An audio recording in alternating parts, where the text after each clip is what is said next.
이제 드디어 소아시아 7교회 순례가 오늘로 마쳐집니다. 아쉬운 것은 마지막 교회인 라오디게아 교회의 일절 어떤 칭찬도 없이 끝난다는 게 무척 아쉬움으로 남습니다. 그래서 사대교회도 예수 그리스도께서 인정하는 부분이 있었는데 라오디게아 교회는 책망을 넘어서 토하여내고 싶다 할 정도로 구토유발자다운 모습으로 평가가 끝이 나요.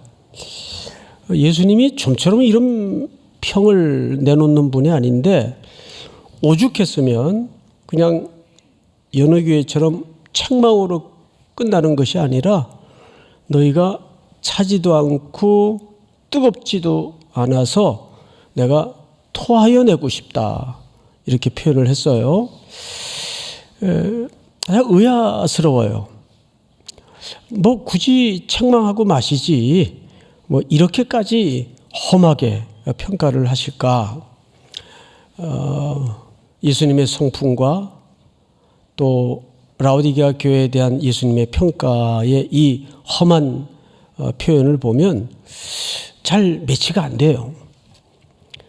그런데 묵상을 하는 가운데 이런 생각에 도달했습니다. 그저 좀 아는 누군가가 엉뚱한 짓을 했다, 탈선을 했다 그러면 우리 그러죠. 그 친구가 왜 그랬대? 온 세상에. 이러고 말아요. 근데 그 대상이 좀 아는 사람 정도가 아니라 자기 자식이라면 어느 아버지가 걔가 왜 그랬대? 그러고 치워요? 그러지 않죠. 분기탱천하고 분노를 터뜨리고 화가 나죠. 예수님이 라오디게아 교회 성도들에게 이런 혹독한 평가를 내놓는 것은 정말 이 교회를 사랑하셨구나. 그렇죠? 사랑하지 않았다면 이런 분노를 표현하시지도 않죠. 그래서 우리가 문맥에서 보면 예수님의 본심이 나중에 드러납니다. 내가 너희를 책망하여 징계한다 그랬어요. 책망과 징계라는 말은 같은 개념일 텐데 특별히 징계는 너 잘못했으니까 2대 맞아. 어떤 징벌의 개념이 아닙니다. 우리 징벌을 보통 퍼니시먼트라고 그러죠. 너 잘못했으니까 이건 벌이에요. 2대 맞아. 그런데 거기에 사용된 헬라 말은 징계라는 말은 히브리 기자의 고백처럼 징계가 없으면 참 아들이 아니요 사생자라 그랬어요. 내 아들이니까 징계를 한다는 말은 파이데이아라는 말을 쓰는데 자녀를 만들어간다 그 뜻이에요. 그러니까 이것은 토하여 내치고 싶을 정도로 험한 표현을 쓴 이면에는 사실 이 자녀를 절대 포기하지 않는다.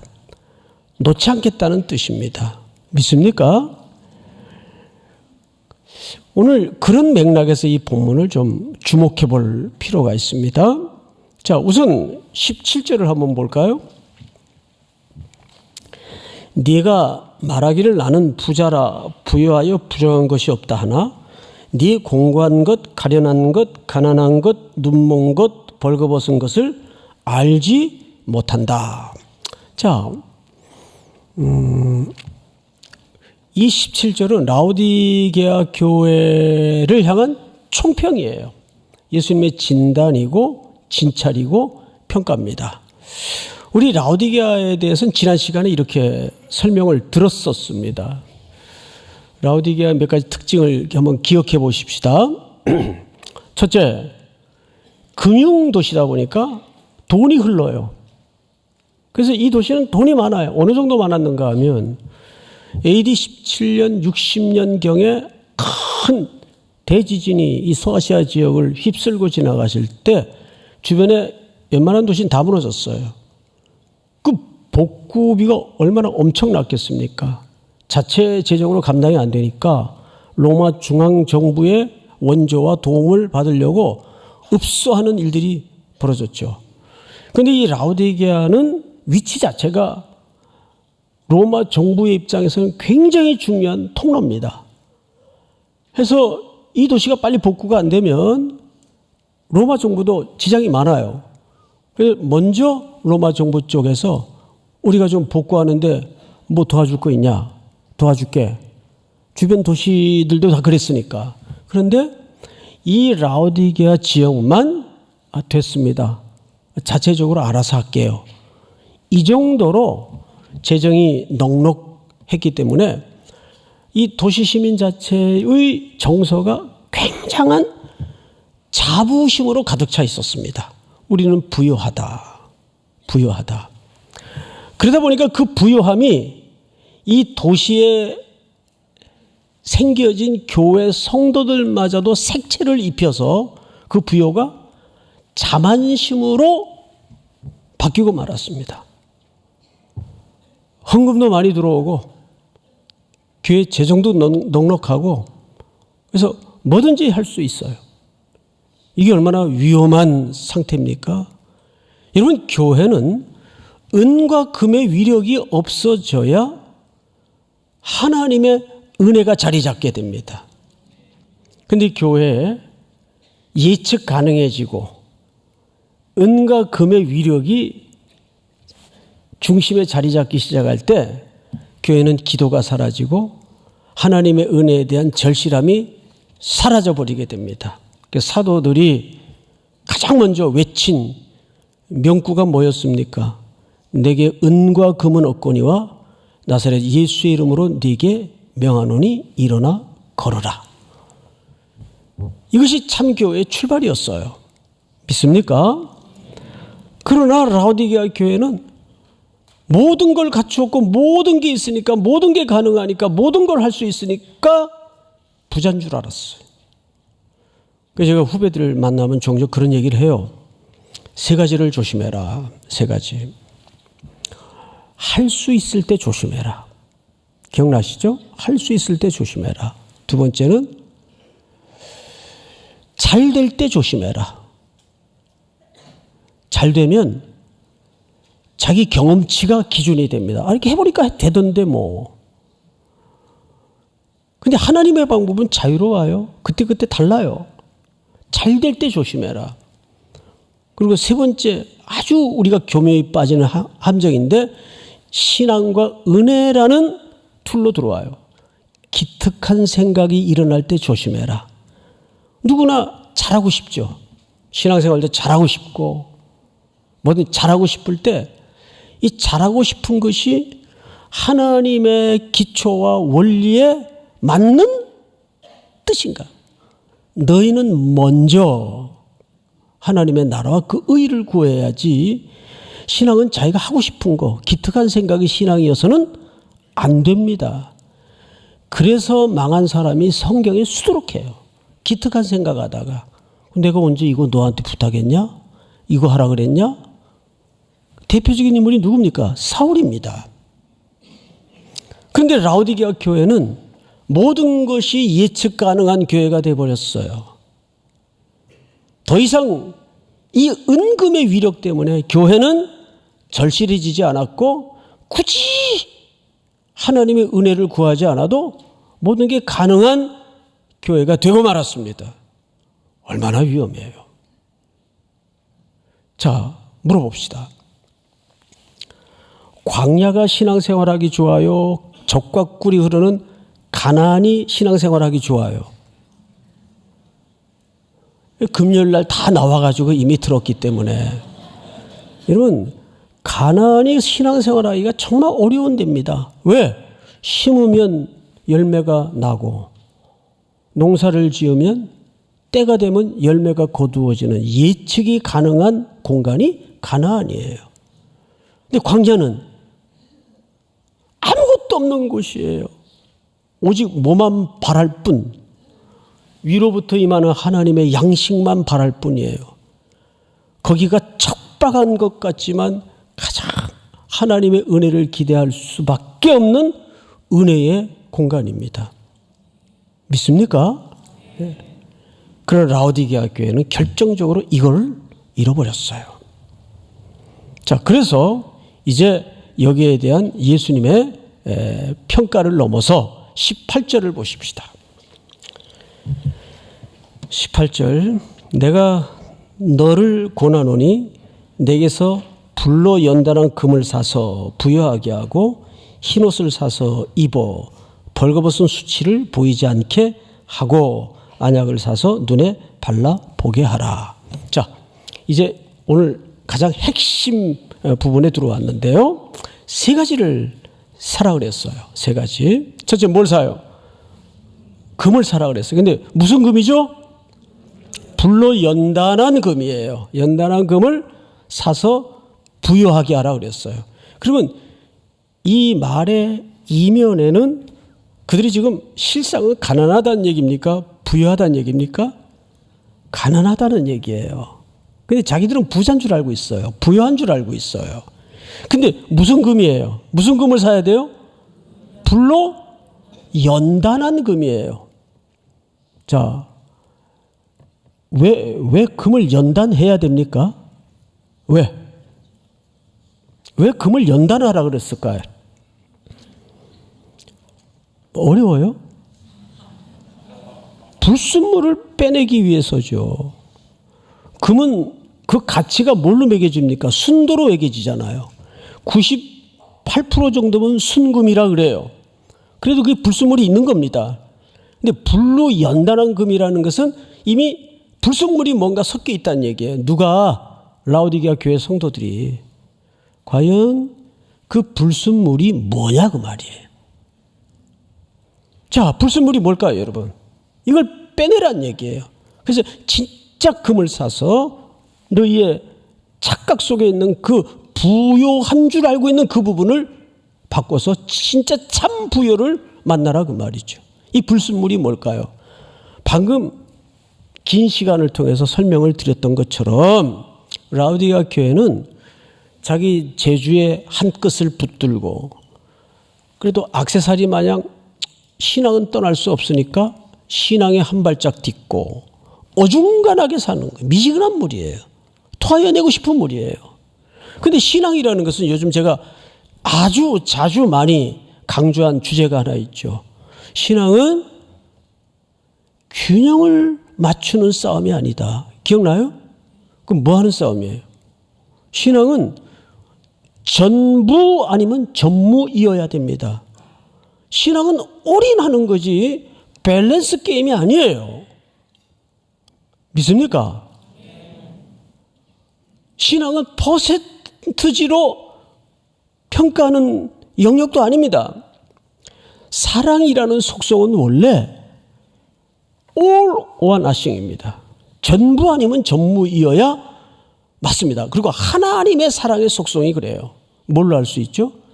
십자가에 하나님 전부인 아들을 내놓으시더라고요. 자, 하나님이 우리에게 올인했다는 표현을 이보다 더 진하게 할 수 있는 표현이 있을까요? 더 이상 뭘로 설명하겠어요?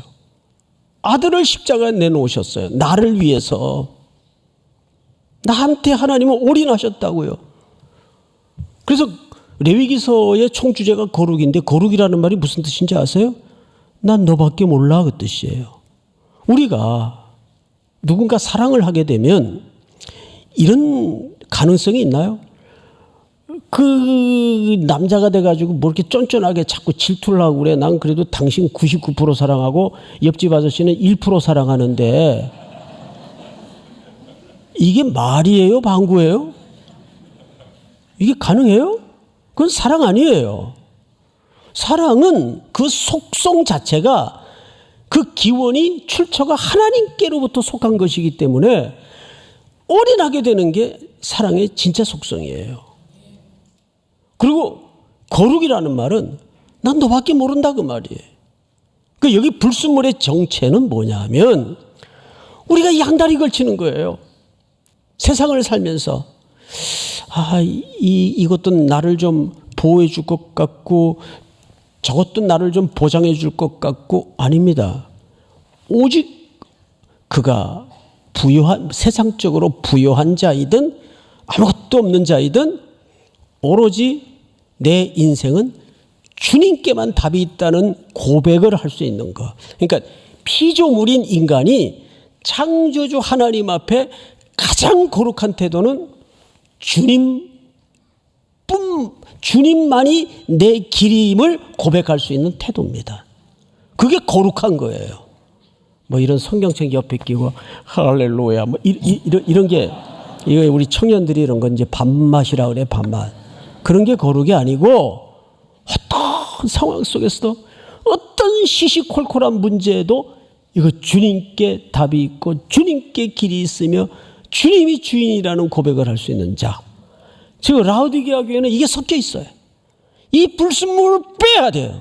그래서 불로 연단한 금을 사서 네가 진짜 부유한 자가 되라. 그러니까 천만금을 갖고 있더라도 예수가 답이 아니면 그 사람은 가난한 자예요. 이 땅에 아무것도 누리지 못하더라도 예수가 답이면 그 사람은 누구도 흉내낼 수 없는 부유한 자가 되는 겁니다. 믿습니까? 두 번째, 흰옷을 사서 입으라. 흰옷. 입으라는 말은 뭔가 지금 벌거벗겨졌다는 겁니다. 벌거벗은 임금님처럼. 뭔가 부끄러운 상태에 있는데 그걸 몰라요. 여기서 흰옷을 사서 입으라는 말은 무슨 뜻인가 하면 그걸 빨리 사서 입어 네 수치, 부끄러움을 가려라 그 말이에요. 그래서 예수님이 우리에게 제일 먼저 입혀주신 것이 의의 흰옷입니다. 계시록에 나오죠. 신자들이 어떤 옷을 입고 있어요? 깨끗하고 빛나는 세마포 옷. 이게 흰 색깔입니다. 우리가 장차 입고 누릴 옷인데 누구로부터 그 옷을 받게 되었는가 하면 그리스도의 의의 옷을 우리가 받아 입은 거예요. 흰 옷을 입은 무리들, 이 구속의 백성들이 입는 옷 색깔입니다. 계시록에 보면 성경 전체의 흰 옷은 구속받은 백성들이 입는 옷이에요. 우리는 과거에는 아담이 죄를 지었을 때 첫 번째 나타난 것이 수치였습니다. 벌거벗었습니다. 그리고 수치였습니다. 그걸 예수 그리스도께서 자기의 공로로 가르쳐 주신 거예요. 가리워 주신 거예요. 그 옷을 입어야 돼요. 근데 라오디게아 사람들은 지금 자기들이 좋은 옷을 입고 다닌다고 생각을 했어요. 자, 돌발 퀴즈. 검은 옷의 반대는 뭡니까? 옳지. 이 3부 성도들이 수준이 높아요. 2부 때는 막 생각을 하더라고요. 어?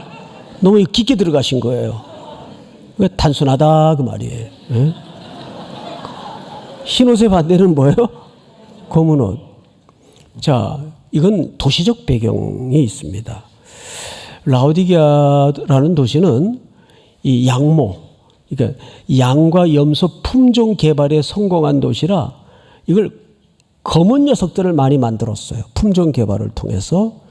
이 검은 색깔이 잘 윤기가 흘러요. 그래서 이것을 벗겨서 모피를 만들어 입으면 폼나요.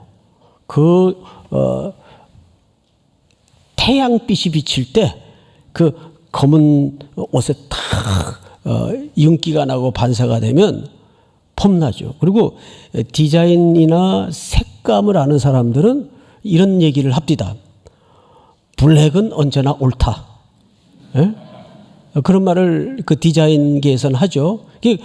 검은 옷을 잘 받는 사람은 멋쟁이다. 뭐 이런 믿거나 말거나 이런 얘기가 있어요. 그러니까 그 옷들이 비싸단 말이에요. 그래서 우리나라도 한때 제가 옷 이름은 얘기 안 하겠어요. 또 그 옷 입고 다니는 분들은 또 시험 들까봐. 한때 그 유행에 따라서 입고 다녔잖아요. 그러면 저거 몇백만 원짜리인데 부티가 확 나죠. 그러니까 라오디게아 도시는 그 검은 모피를 그래서 패션 산업이 이 도시에서는 발달을 합니다. 거리마다 검은 모피 코트를 입고 탁 나타나면 저분 좀 사나 보다.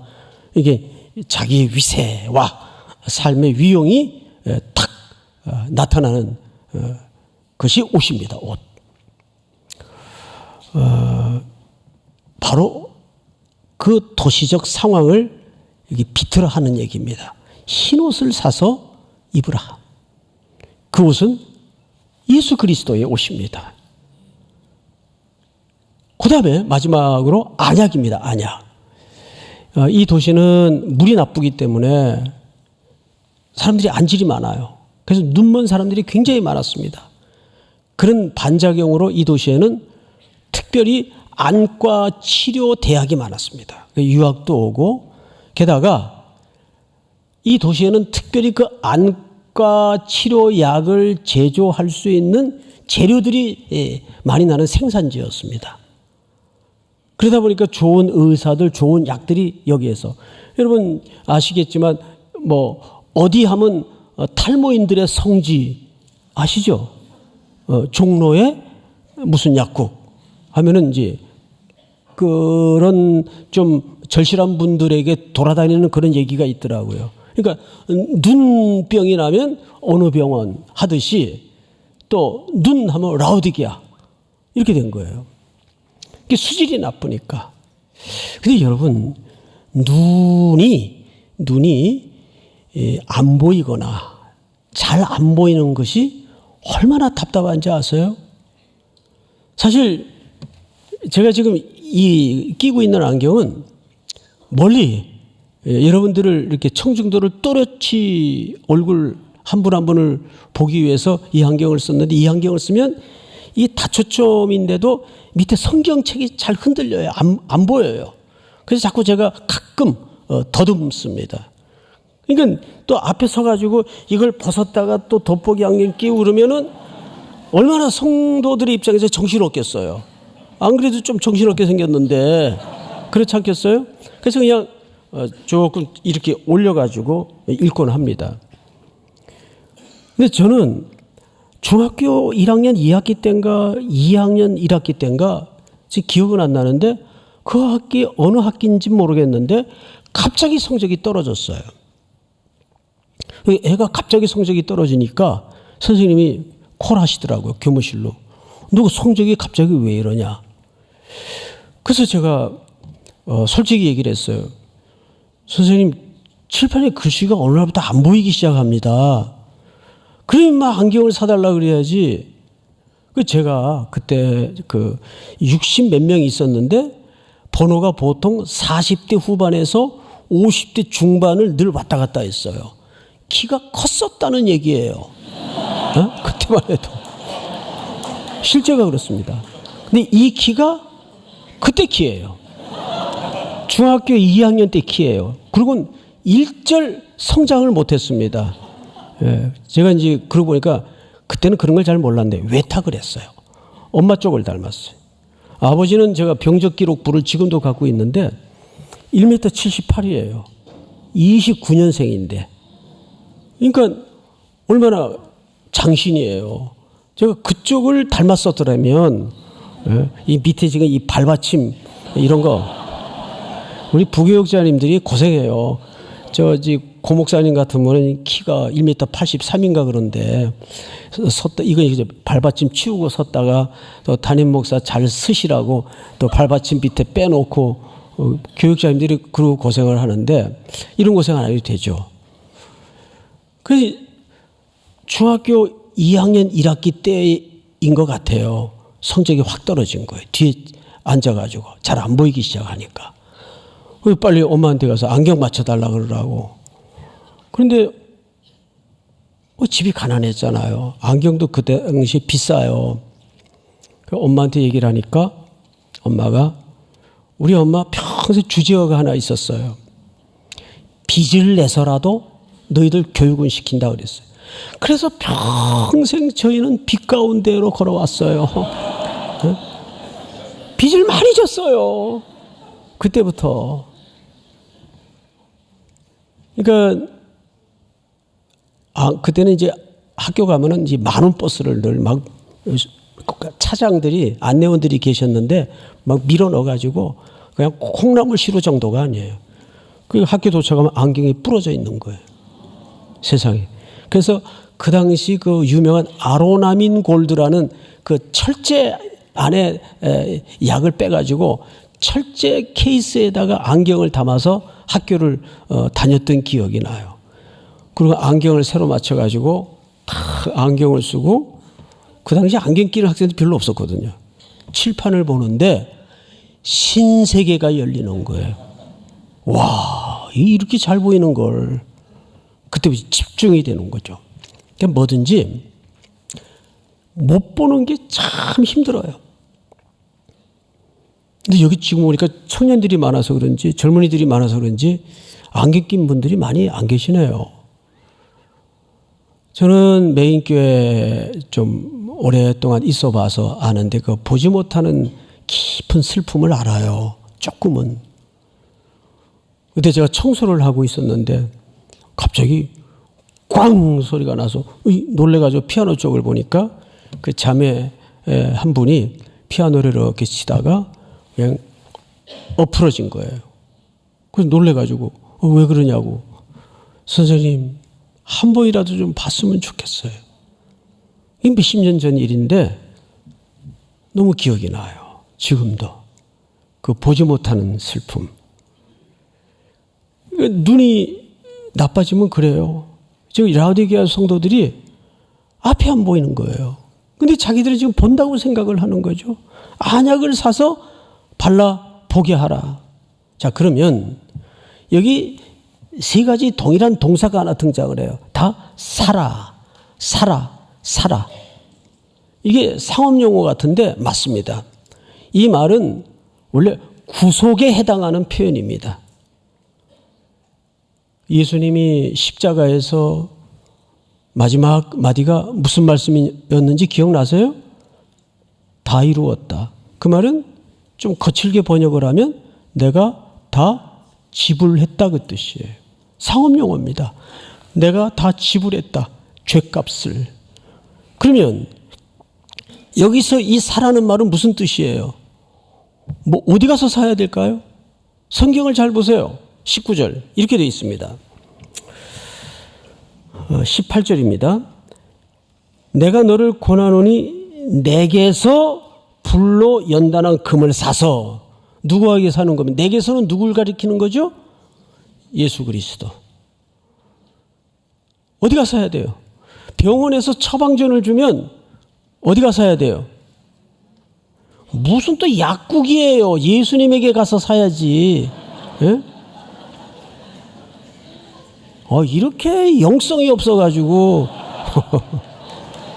2부 때도 누가 약국 가야 된다 그러더라고. 예, 현실적으로는 맞는 말인데 오늘 성경에서는 어디 가란 얘기예요? 그리스도께로 가서. 왜? 예수님이 이미 값을 다 지불하셨어요. 여러분 그 사실 믿으세요?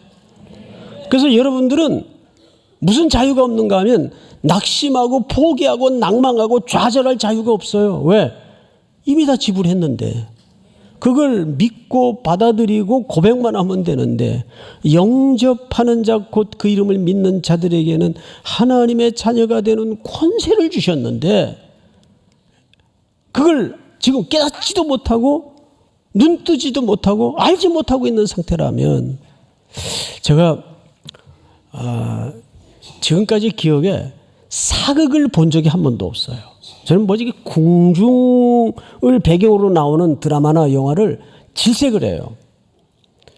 근데 요 며칠 전에 벌거벗은 세계사라는 좋은 프로그램이 있는데 그 벌거벗은 한국사라는 프로가 있더라고요. 보신 분들도 계시겠지만 유홍준 교수님이 나오셔서 설명을 하는데 너무 쉽게 너무 재밌게 하시더라고요. 그래서 우리나라 경복궁 이런 거를 유심히 1시간 넘는 시간을 공부 겸 앉아서 봤습니다. 그때 내가 하나 깨달은 게 있어.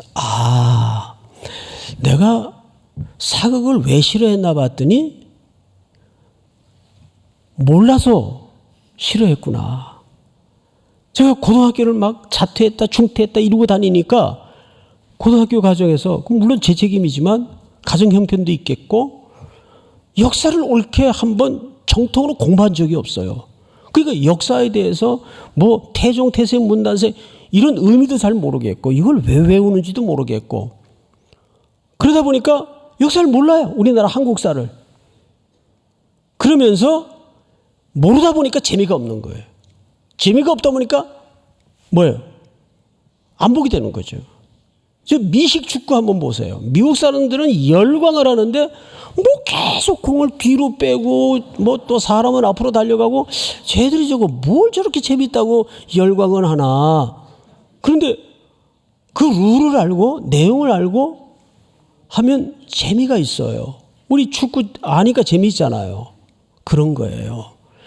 그래서 여기서 뭘 얘기하냐면 신앙도 똑같습니다. 하나님의 말씀의 원리와 비밀을 모르면 재미가 없어요. 예배당 뜨락 수십 년 밟고 왔다 갔다 해도 그냥 김치로 얘기하면 겉절이가 얼마나 맛있는데 글쎄 제 말은 그런 맛을 얘기하는 게 아니라 김치의 그 깊은 맛을 얘기하는 거잖아요. 겉절이밖에 안 되는 거예요. 그러니까 하나님의 말씀의 원리를 깊이 들어가서 그 깊숙한 하나님이 우리에 대한 그 진의까지 바닥을 한번 쳐볼 때 성경이 열리는 겁니다. 그리스도가 어떤 분인지 알게 되는 겁니다. 그때부터 신앙에 재미가 있어지고 말씀을 들어갈 때마다 예수님을 그 안에서 배울 때마다 말로 형언할 수 없는 경의가 열리고 행복감이 들어오는 겁니다. 확신이 드는 거예요. 믿습니까? 자, 그러면 이제 20절을 한번 볼까요? 다 같이. 중요한 구절이니까 같이 읽읍시다. 시작. 볼지어다 내가 문 밖에 서서 두드리노니 누구든지 내 음성을 듣고 문을 열면 내가 그에게로 들어가 그와 더불어 먹고 그는 나와 더불어 먹으리라. 아멘. 자, 이 본문을 잘 보세요. 우리 이제 매년 또 이제 곧 선교를 나갈 텐데 우리 삼일교회 성도들은 선교 갈 때마다 반드시 외우는 거 있죠. 뭐 외워요? 사역리 외우죠. 이 구절 거기서 봤어요, 안 봤어요? 외운 사람들은 이 구절 기억날 겁니다. 근데 보통 사역리는 불신자에게 전하는 책자입니까? 믿는 사람에게 전하는 책자입니까? 불신자에게 전하는 책자예요. 근데 반드시 이 구절이 들어가 있어요. 이걸 뭐 맞았다 틀렸다라고 평가할 수는 없지만 적실하지 않아요. 이 본문은 큰 전제가 있죠. 불신자에게 지금 하고 있는 본문입니까? 라오디게아 교인들에게 하는 본문입니까? 믿는 신자들에게 하는 본문이에요. 그래서 이거는 구원의 초청에 관한 구절이 아닙니다. 믿고 있는데 미지근하게 믿고 있는 양다리 걸친 신자들, 그 마음 문 밖에 서서 이것이 만약에 구원을 제시하고 복음을 전하는 본문이라면 구원이라는 것은 개혁주의 입장에서의 구원과는 내가 마음은 열고 자식할 게 없어요. 내 의지와 상관없이 하나님께서 내 인생 속에 일방적으로 내 인생의 시간을 부수고 들어오는 하나님의 일방적인 사건이에요.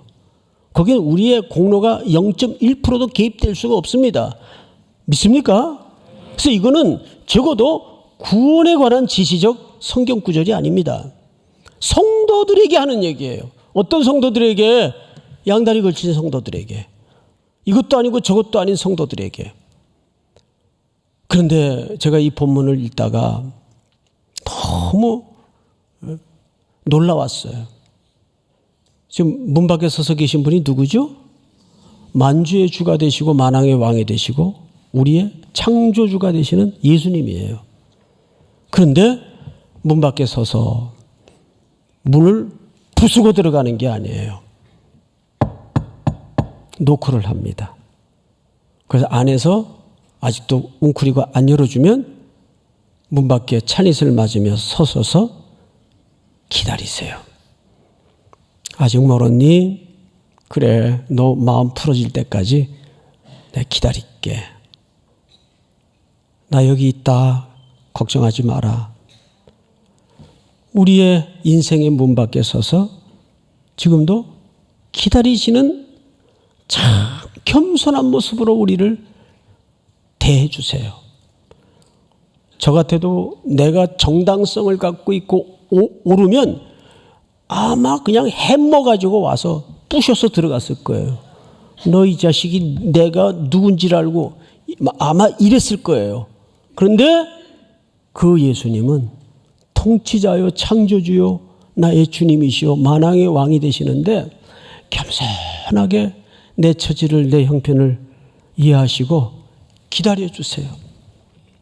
참 눈물이 나는 거죠. 내가 뭔데? 내가 뭔데? 그렇게 나를 기다려주시는 주님.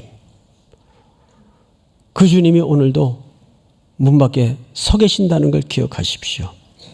그리고 이 말씀으로 여러분들을 지금 두드리고 계세요. 다 일어나십시다.